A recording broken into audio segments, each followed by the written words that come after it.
Good morning. It's time for Fridays with Frank. I'm Scott Cullen. I'm the editor-in-chief of the Cannata Report. It is terrific to be back with you again this Friday morning.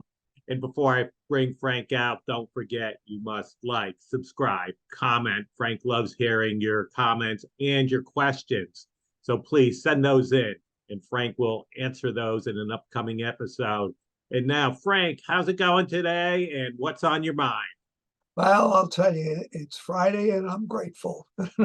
I'm looking forward to a weekend I don't have to travel. It's been kind of hectic the last couple of weeks.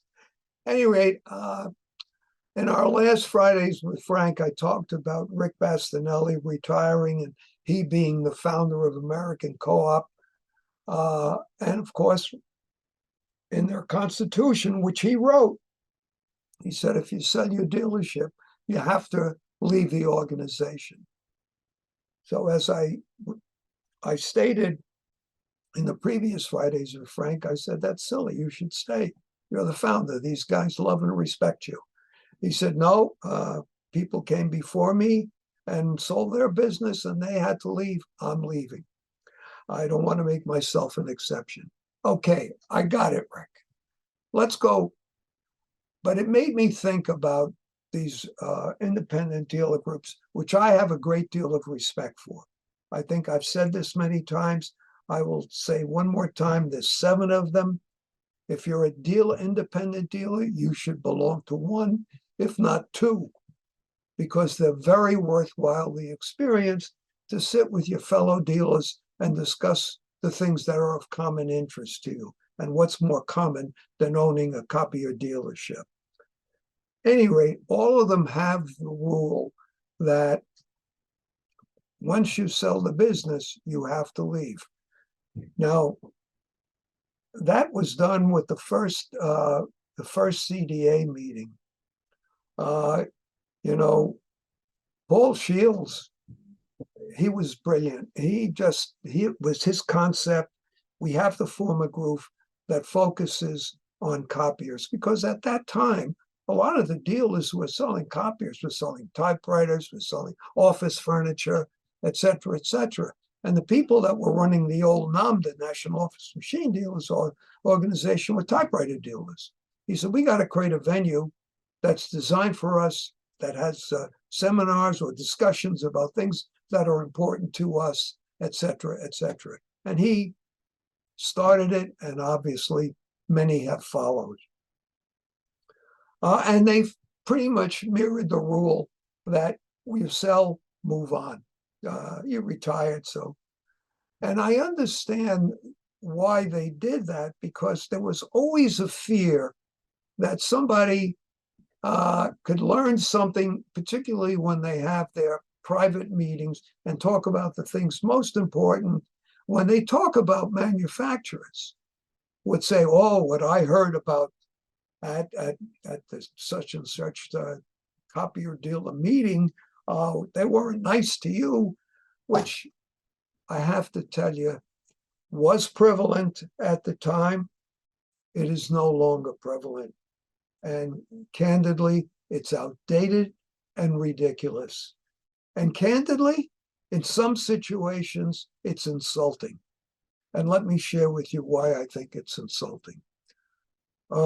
A few years ago, before the pandemic, the dealer group had invited us to do an executive panel of industry leaders.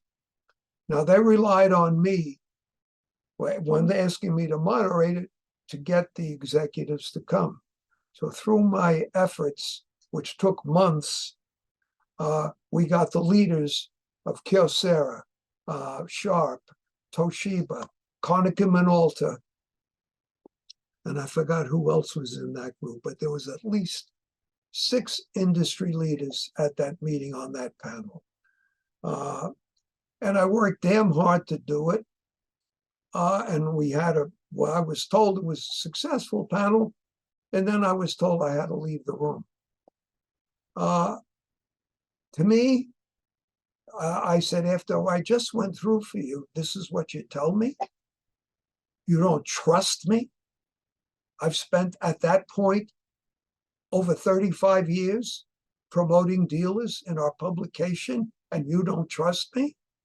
That's nonsense. And you shouldn't think that way, that I would go and talk behind your back.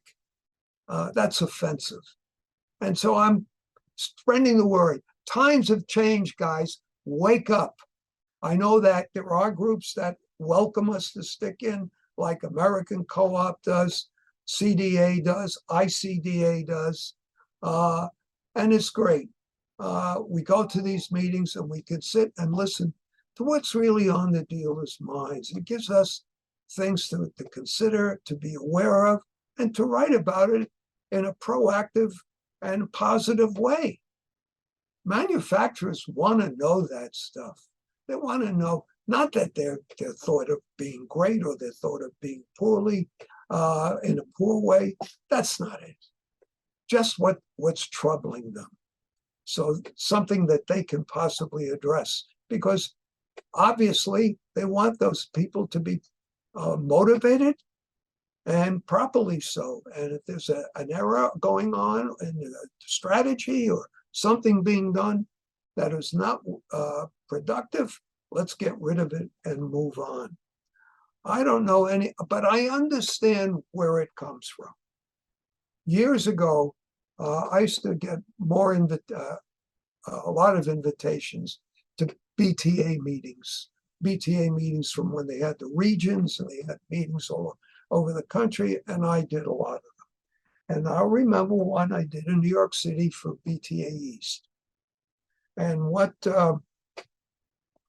Brent Hoskins, who we both know well, who is executive director of BTA, said, Frank, they really would like to hear your kind of view of all the different manufacturers, the 6 major companies that manufacture MFPs. I said, sure. So I did a synopsis, a view of what I felt, what the strengths were, what the weaknesses were. And nobody has all strengths, nobody has all weaknesses. They have their strengths, they have their weaknesses. They have the areas where they lead, they have their areas where they follow. And I thought it was well received. But one dealer came up to me afterwards and said he didn't like what I had to say about one of the manufacturers. I said, all I can tell you is what I said was absolutely true. And it wasn't said to be negative, but to say, this is who this company is. These are its capabilities. This is what its standing is. Well, he let me know in no uncertain terms he thought my opinion sucked. So that's fine.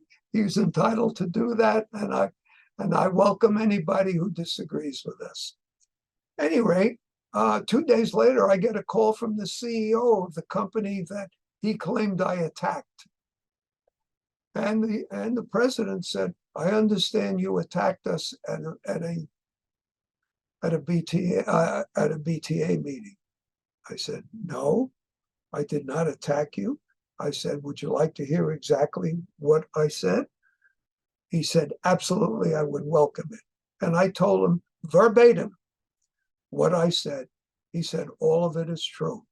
I said, thank you. That's my story for today, Scott.